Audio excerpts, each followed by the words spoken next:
Hello, everyone.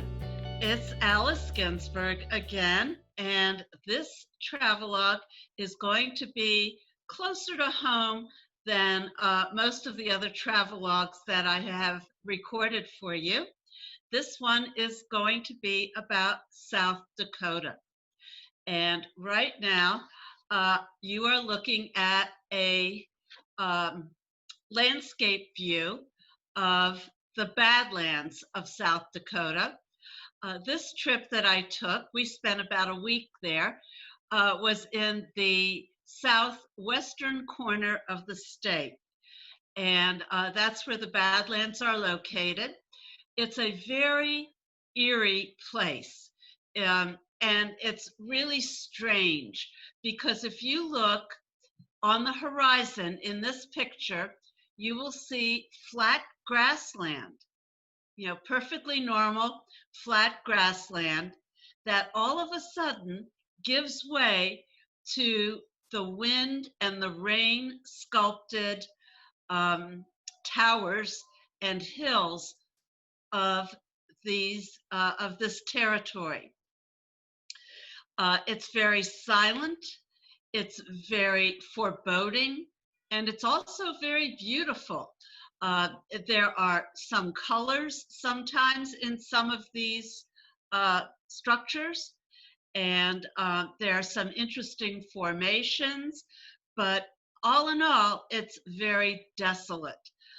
You might remember that Theodore Roosevelt came to the Badlands after his wife died in childbirth and his mother died on the same day. And he was an assemblyman at the time in the New York legislature. And after his term was up, after this catastrophic day, he took off for the Badlands to try and find his spirit, to hunt, to commune with the Indians who inhabited the place, and to get in touch with nature and to find his soul, which for our good fortune, historically, he was able to do. But he spent quite a lot of time in the Badlands. Yes, this is one of the first signs you see as you go into Badlands National Park. You're encouraged to stay on the designated walkways. And this gives you some idea of what the Badlands look like. You see there's a little bit of grassland here, but these are stone structures that have been carved and shaped by wind and rain over the centuries. And the spaces, the caverns between these mountains or structures are very deep.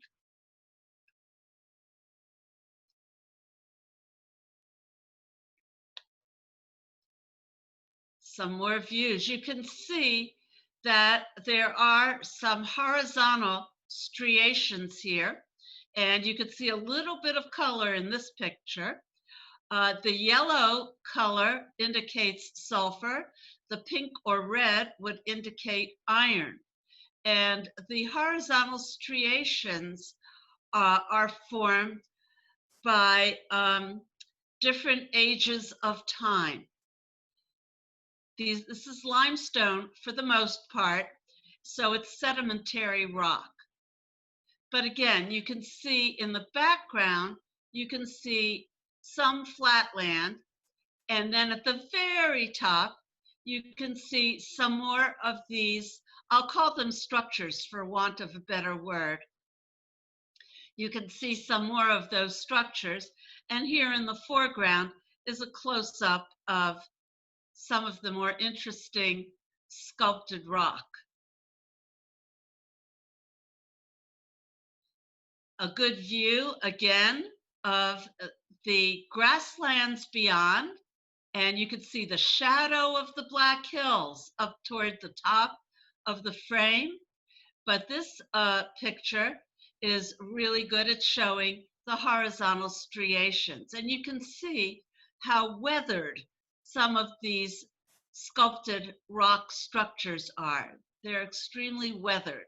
Some of them are more jagged than others. These in particular are more flat.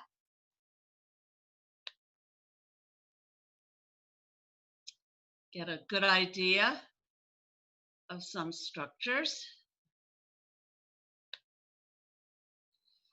Yes, the crevices between these structures are extremely deep for the most part. The wind and the rain have been going at this for quite a while. Here you see some of the weathered structures. You know, they're smooth, they're rounded, and they are yellow with a little bit of pink at the top. They almost look soft in this light, but I can assure you that this is limestone rock. And going down the road that takes you through the Badlands, you can see, again, you see the pink and the gray and the yellow.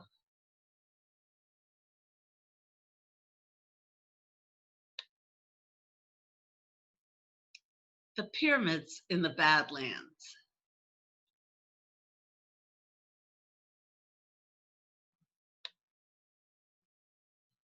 This was an interesting formation, I thought. It almost looks like an artist tried to put it together with clay, but this is definitely rock that has been sculpted by the wind and the rain.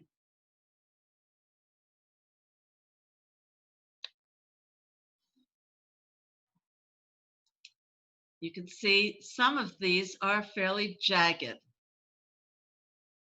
I believe that this formation is called the Sisters because, or it's either called the Sisters or the Temple, because you see this top rock formation here could be sort of like an outdoor temple and of ancient times, or you could look at it as the Sisters.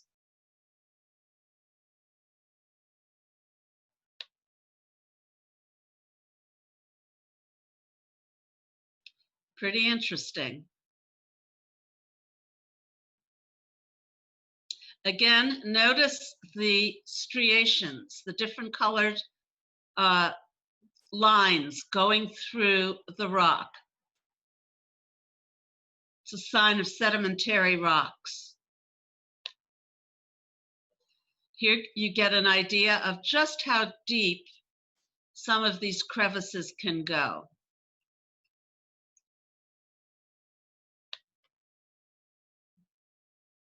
Up close and personal.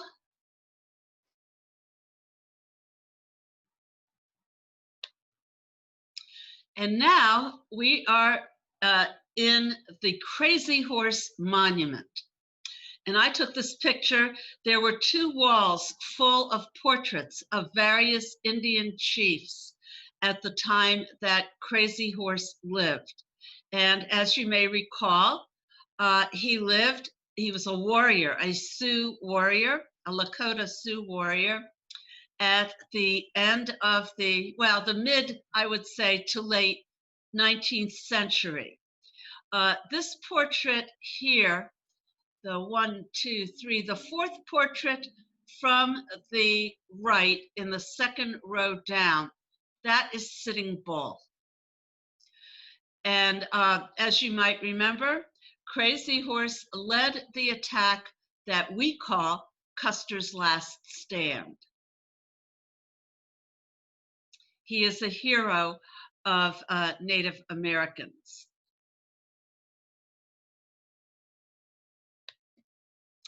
And this is the Crazy Horse Monument that they are trying to carve in South Dakota with donations.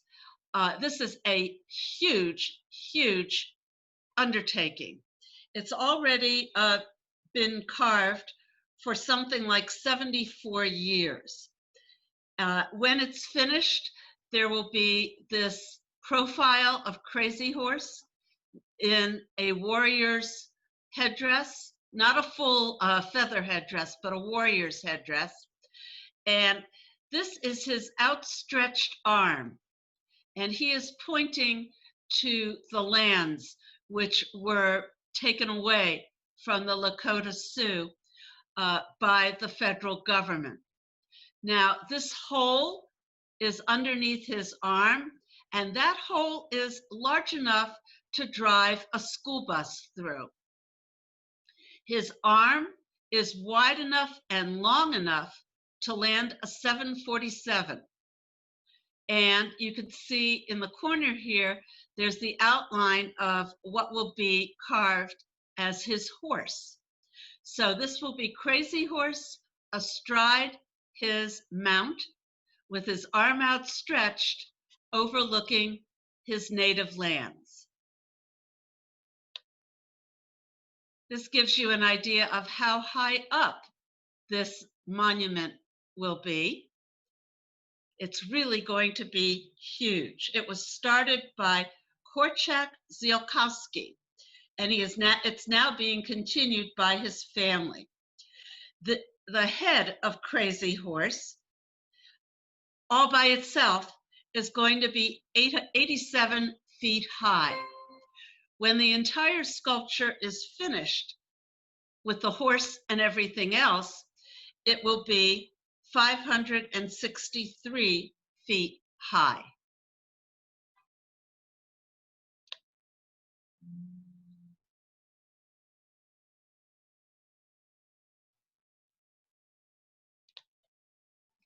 It was autumn when we went to South Dakota, and here you've got a wonderful view of white birch and other trees and aspens, and the colors were absolutely gorgeous, very vibrant. At the Crazy Horse Monument, there's a museum, and here we have a sculpture of Crazy Horse with his shield and his weapons, and of course, his feathered headdress.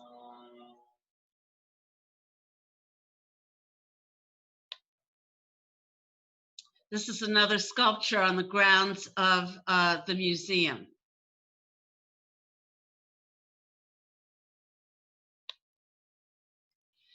And this is the beginning of a road called Needles Highway. And it is called Needles because of the straight up and down rock formations.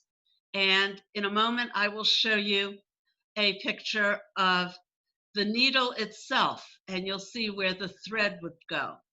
But this is called Needles Highway, and it winds around the mountainside that's across from Mount Rushmore.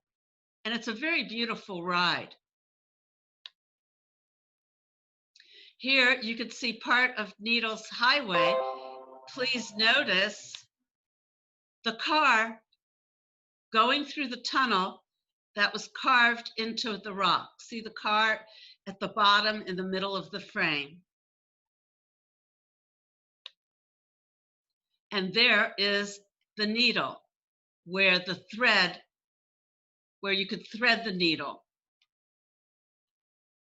This is the foremost landmark, I would say, of Needles Highway.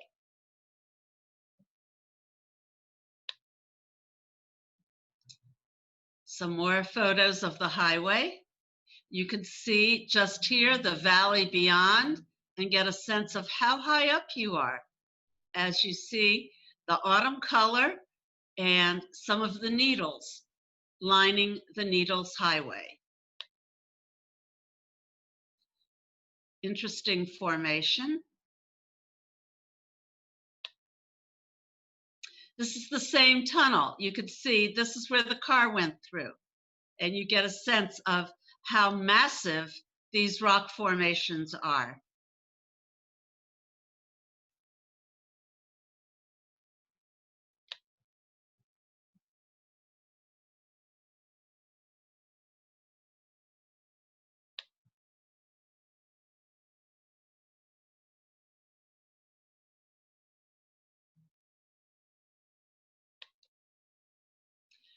the famous Black Hills of South Dakota.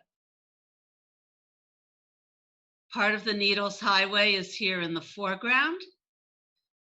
Here we have the Black Hills, and beyond the Black Hills would be the rolling grasslands, out of which the Badlands have been carved.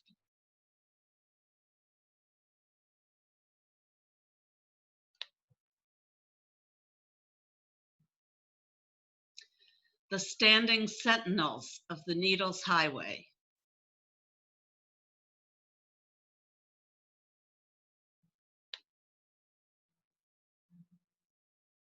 Gives you an idea of just how large and massive these formations are.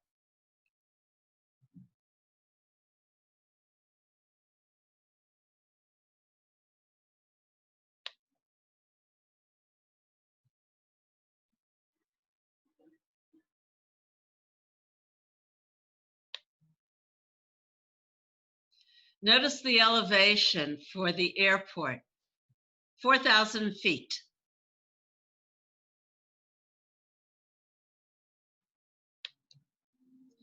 There's a very famous cave in the grasslands of South Dakota. It is called Wind Cave.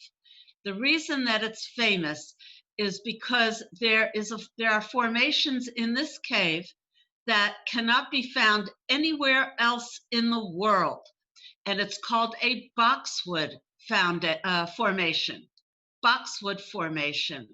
And you see here, above the lighted portion here, in the center of your frame, here's an example of the boxwood formation, and also above it, you get some idea of the way this formation looks.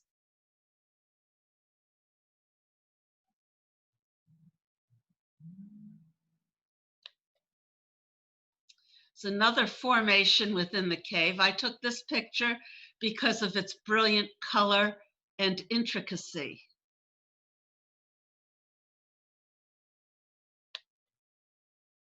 And here is some more boxwood formation. It's lit up for the tourists' benefit. Only about 1/8 of this cave has been explored. It's pretty amazing. It's a very extensive cave, and no one is quite sure how far it extends.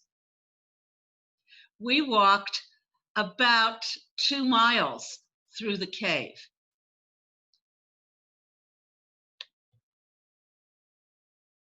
And then it turned very misty and foggy. This is a view of Mount Rushmore, which you cannot see, across the valley from a road on the adjacent mountaintop. You could see the pine trees, but it was very misty and very ethereal.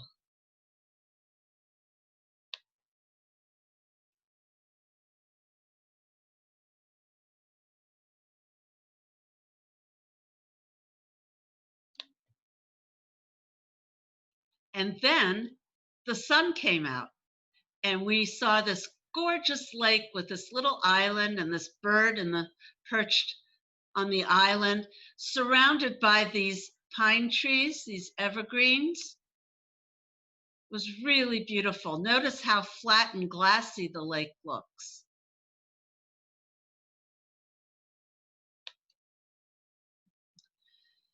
So outside of Rapid City, Ellsworth Air Force Base and the Air and Space Museum of South Dakota. Here we have a stealth bomber in the flesh, the real thing. Here we have a C-5A Air Force cargo plane. This thing is so huge and has such a large wingspan, you can see that it would span an entire highway and then some. C-5As can land on highways if there are no overpasses in the way, and they are strategic supply planes, but they are massive. Another view of our stealth bomber. Notice the smooth lines. A stealth bomber can evade radar because of its shape and speed.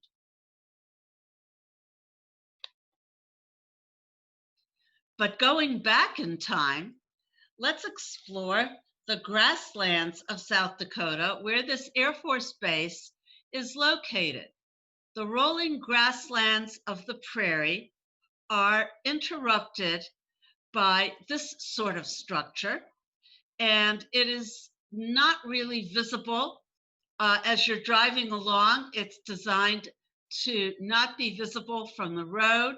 It's designed not to be all that visible as you look across the prairie. What is this? This is the housing for a Minuteman missile. Now, during the Cold War, something like 150 Minuteman warheads were deployed under the grasslands of South Dakota. Because it was a remote place in the middle of the United States and not easily detectable from the air. So one of these missiles could travel 15,000 miles per hour. That's 15,000 miles per hour. And when they were aimed over the North Pole, that was the short tracking to attack the Soviet Union. And these missiles would have been not only deployed, but unleashed had we gone to nuclear war with Russia during the Cold War. This is what that installation looks like in total. And this is a warhead that has been decommissioned, but it cannot be launched. It's not wired, and the software and so on has been taken out of it. But this is one of your Minuteman warheads, and it's still in its silo underneath this dome. You can see that it's all rolling grassland prairie, very nondescript land here in the background. And this profile here is designed to blend in with the landscape.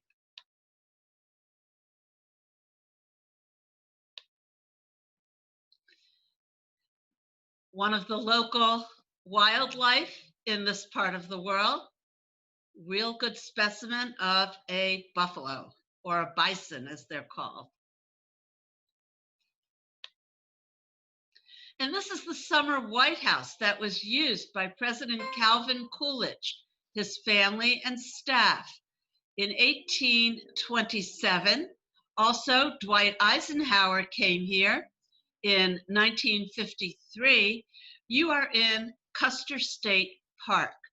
And this is the summer White House. This is not a president standing here. This is my husband. But this is a very commodious and very comfortable, cozy lodge. President Coolidge's bedroom was these windows over to the right of the frame on the second story. Now, in Rapid City, South Dakota, there are about 14 blocks where you have a portrait of a president on every street corner. And most of them are very staid and very formal sculptures. They go from George Washington all the way up to George H.W. Bush.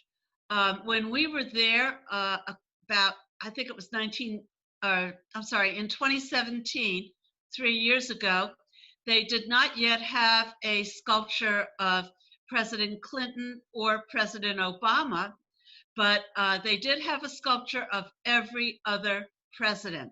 This was our personal favorite. This is Harry Truman brandishing a newspaper, and the headline on it, you can't quite make it out in the picture, but if you got up close, you could see that it says, "Dewey wins."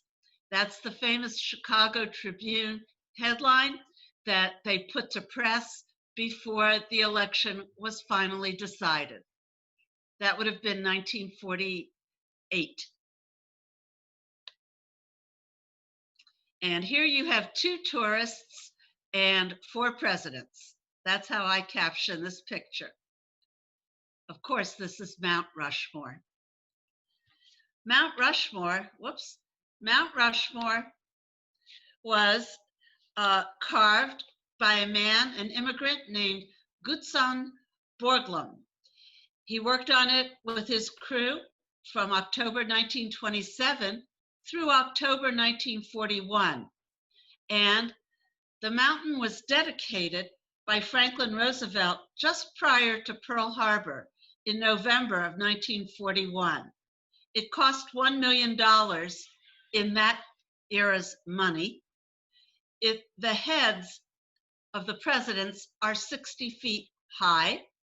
It took 400 workers to carve the mountainside with dynamite and chisels. Nobody died on the project except workers later in their later years did suffer from silicosis from all of the granite dust. This is a granite mountain. And they suffered from silicosis and they died from silicosis. But it's pretty amazing that nobody died while this was being carved. And of course, you know, it's Washington, Jefferson, Theodore Roosevelt, and Abraham Lincoln. There's a secret room behind Abraham Lincoln's head, and you might notice to the left of Washington, there's a space. Jefferson was supposed to go there, but they figured out that the rock formation and what they would have to work around with these crevices and all would not give them enough room for another president's head. So they put Jefferson on the other side. We are now in Deadwood, South Dakota. Western history. Wild Bill Hitchcock was shot dead in the back while holding what we call today a dead man's poker hand, which is aces over eights. And he was shot dead in Deadwood, but it was called Deadwood before Wild Bill Hitchcock got there. And this is the original hotel in Deadwood, South Dakota. Deadwood, South Dakota is a very small town. It caters to tourists. Wild Bill would be happy to know that there's a casino there these days. Here's the Adams Museum in Deadwood, and it holds quite an interesting collection that includes Jewish history in South Dakota. You'll recall that the Black Hills gold discovery occurred in the spring of 1876 in what was then the Dakota Territory. The towns of Deadwood, Spearfish, and Rapid City were all established in 1876. South Dakota, as a result of the boom in population fueled by the gold rush, was declared a state in 1889, and the railroad arrived in Deadwood in 1892. A Jewish community was established and flourished in Deadwood, and one of the first things the congregation did, as is the usual case, they purchased land for a cemetery, and that is the Mount Zion section within the Mount Moriah Cemetery. Most of the settlers for Deadwood and this part of the world in South Dakota came from Eastern Europe.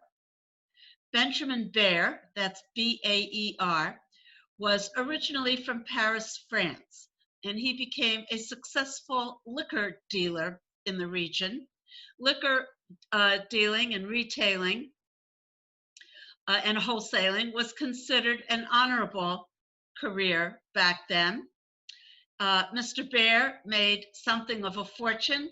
He also founded the American National Bank of Deadwood.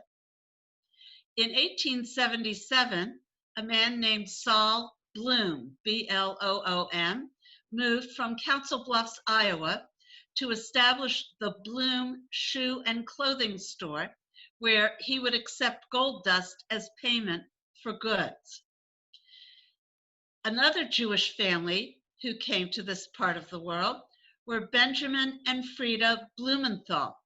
They came to the Black Hills from Königsberg, Germany. Her father, Rabbi Joseph Lowenstein, made sure the young couple had a Torah at the center of their lives. And Benjamin preceded Freda on the journey, and then she came later. She was accompanied by Simon and Dora Jacobs, since a young woman could not travel alone, much less handle a Torah, and they brought to this region what came to be known as the Blumenthal Torah, and that resides today in a converted house which serves as a synagogue in Rapid City. These were devout Jews. They held laity-led services. They observed the Jewish calendar. This is a photo of Spearfish Canyon, which is quite close to Deadwood. It's between actually Deadwood and Rapid City. The first Jewish wedding in the Black Hills was celebrated in November 1879. And these people also held major civic positions in the greater community. Names like Coleman, Blumenthal, Fink, Jacobs, Bear, Fischel, Franklin, Schwartzwald, and Goldberg. They started all manner of retail businesses. Fink was a jeweler who set up a jewelry manufacturing plant. Goldberg started a major grocery store business. A store called the New York Store, begun by the Selinskys, was a store for women's fashions and became an institution in the Black Hills. There are old-time photographs of all of these stores and the streets of Deadwood in the Adams Museum. Regretfully, they don't photograph all that well, but they are there.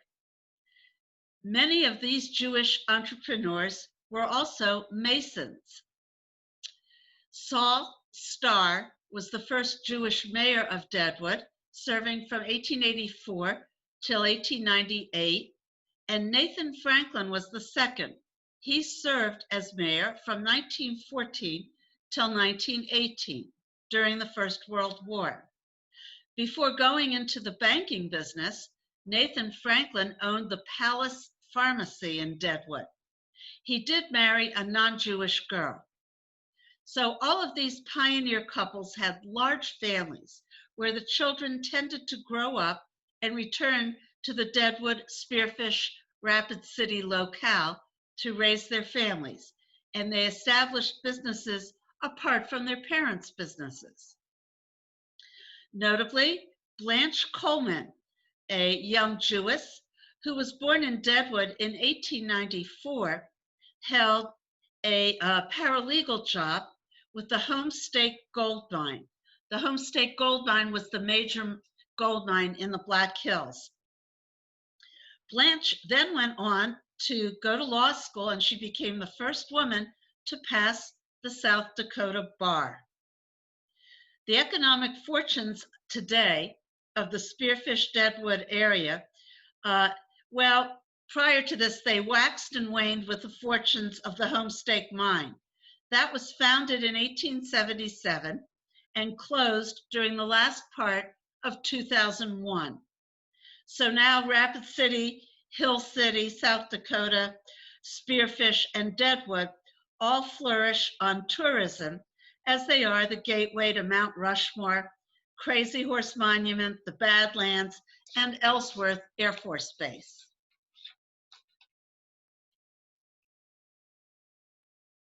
Okay, Here we have, as I said, a picture of the creek that formed Spearfish Canyon.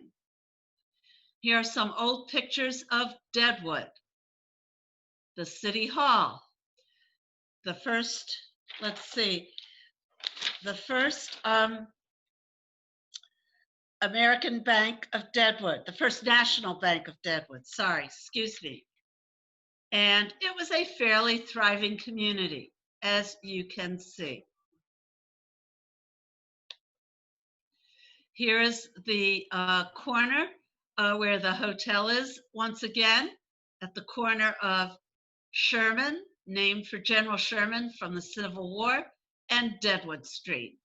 And this is a hotel yet today, and it's full of antiques and memories. And it's a very, very much the upscale Western frontier type hotel. This is the Franklin Hotel, which is in business today. It's operating and still owned by the Franklin family. And this was this was like the Four Seasons of its day, if you will. Another historic building in Deadwood. And Spearfish Canyon.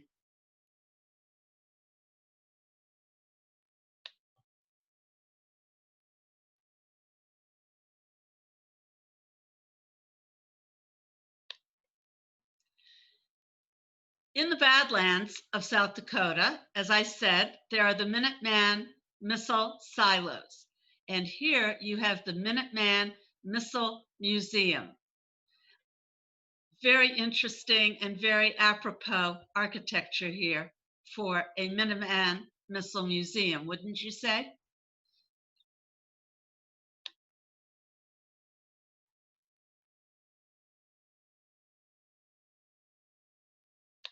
This was all going on. Notice this is a 3-cent stamp. So this would have been from the 50s, this stamp.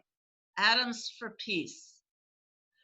And all of this was going on during the Cold War. Here we have that mystical photo I took of Mount Rushmore coming out of the mist. Here we have a very fine, sharp picture on a beautiful cloudless autumn day. Let's go back to the Minuteman Missile Museum for just a moment. This museum will take you through the entire history of the Cold War, culminating in when the Berlin Wall was torn down. What you may not know is that there were 4 instances during the Cold War where we came really, really close to nuclear war. The last one of which occurred in 1985. Back then, the Russian colonel who was in charge of our equivalent of NORAD was on duty, and his systems told him that the United States had launched 5 intercontinental ballistic missiles at Russia. What did he do? He thought about whether he ought to report this attack, or so-called attack, to his superiors. He recognized that if he reported this attack, this launch, that his superiors would then order him to launch a countermeasure and a counter launch of Russia's interballistic missiles. But this colonel reasoned that his systems were giving him a false report. And he thought this because if the Americans were going to launch missiles, they would not, in his opinion, shoot off only 5. So he did not report the launch, or the so-called launch, to his superiors. And as of course it turned out, the whole thing was a mistake and a malfunction in his system.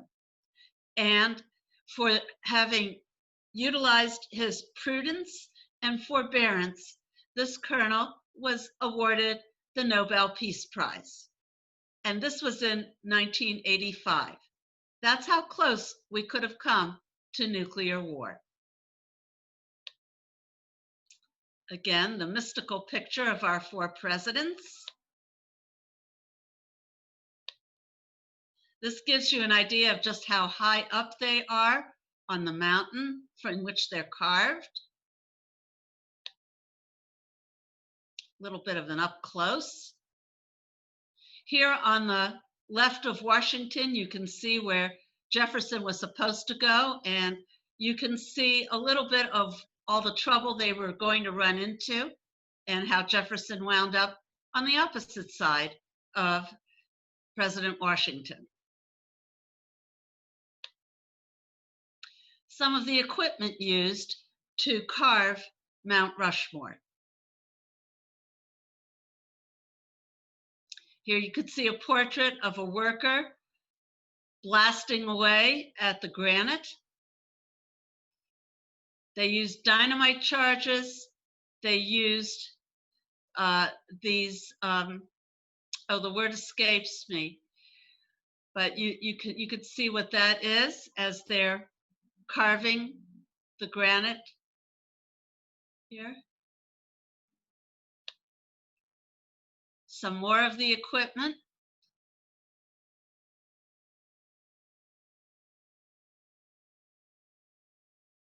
Jackhammers, that's the word I was looking for.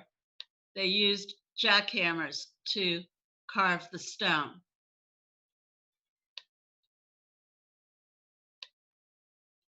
And then my husband and I had the privilege of going to the Black Hills Powwow. There were about 2,000 Native Americans who gathered for a musical and costume and dancing competition. Extremely colorful, and these costumes are worth thousands of dollars. Some of the women, and you could see the young children all dressed up in their highly decorative Native costumes. This was a fascinating weekend, and it's held the first weekend in October in Rapid City, typically. I asked this young lady if I could take her picture. I thought she was particularly beautiful. She was getting ready to go down on the floor in her costume. Of course, she's holding her cell phone. You could see another woman getting dressed there in the background. Here they are dancing again. They were in perpetual motion. There were 2,000 Native Americans in full costume on the floor during the Grand March.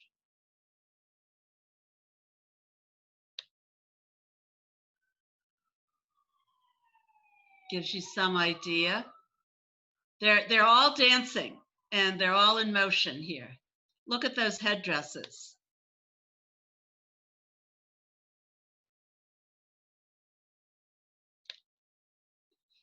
And here is your autumn view of the Badlands.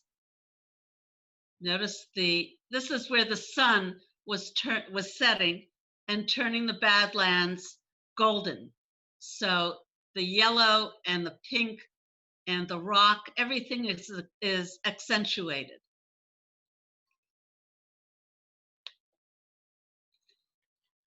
South Dakota is also known for the Wall Drugstore. There is absolutely everything under roof here. It's the largest drugstore under roof, but they don't only sell drugs and sundries. They sell Western art. They sell boots. They sell Western clothing. As you can see, they have a 530-person seating capacity. It is a huge bazaar of Western culture. Here I am with a sculpture of Annie Oakley outside of one of the stores within this I call it a bazaar. It's not exactly a shopping center, but you can get lost in here pretty quickly. There are all kinds of stores and leading off of all kinds of corridors in this place. Here we have the booths in the wall drugstore. The booths reminiscent of the pioneers who settled the Dakota Territory.